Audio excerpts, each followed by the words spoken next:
I have covered war. I have covered violence throughout my career. But I have never heard of anything like that happening to human beings. The first time I arrived to the camps, it was unlike anything I've experienced before. It was pain and misery and trauma on a scale so large that it was almost unfathomable, even for somebody who was seeing it right in front of their eyes. It's a place that isn't equipped to deal. It doesn't have the infrastructure, it doesn't have the sanitation, it doesn't have, all these sort of facilities that that amount of people need. The first time I went, we met a woman named Rajuma Begum, and Rajuma had suffered something so horrible that I've never encountered anything like it before. Rajuma had been in her village of Tulatoli in August of 2017. When the village came under attack, she had been taken to a house by members of Myanmar's military. Her child, her baby, had been taken from her arms and then thrown into a fire in front of her face. And then she was gang raped. And when I heard that, I just didn't know how to react. I didn't know what to do. But when she was recounting what had happened to her, she had lost several members of her family, her mother and several siblings. And at one point during the interview, she started crying.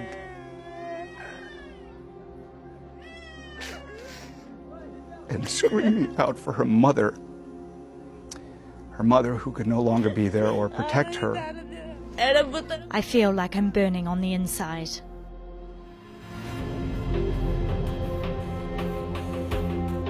The types of abuses that we heard that had been visited upon Rohingya refugees in the reporting trips that I've been on are among the worst kind of abuses that me and the teams that I worked with had ever heard about as journalists. We do the job because we want to tell people stories, and I think when you see injustice, you hope that the work you do has some kind of impact. I think you also end up becoming cynical because of how much you see and how much you see continuously happening, and nothing changes.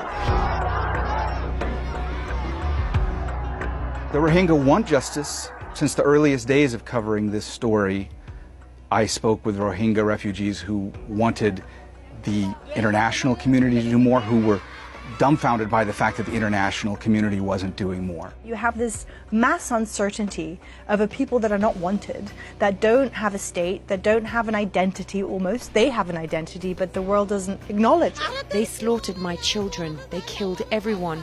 We want the world to help us. Can't the world help us to get our rights? The UN has said repeatedly that conditions are not yet safe enough in Myanmar for refugees to be able to return. There's still the question of citizenship. They are still stateless. These Rohingya refugees are terrified that they may be forced to return to Myanmar, where horrific atrocities were committed against them. For all intents and purposes, it seems like these people cannot go back to their original villages. They no longer stand. They no longer exist. In July of 2018, I met an extraordinary woman by the name of Gul Zahar. She was in her 90s, and she's the head of 4 generations of family. And those generations are all with her in Cox's Bazar. And her story was really emblematic of the whole experience of the persecution of the Rohingya these past several decades, because she had fled persecution 3 separate times. She fled in the 70s, she fled in the 90s, and then the last time she fled with her family was in 2017. They beat us, they kidnapped us, they detained us. Now I was speaking to a survivor of decades of persecution who had fled their home 3 times, a woman in her 90s living with 4 generations of her family in a small, rickety hut, vulnerable to the elements in Cox's Bazar, Bangladesh.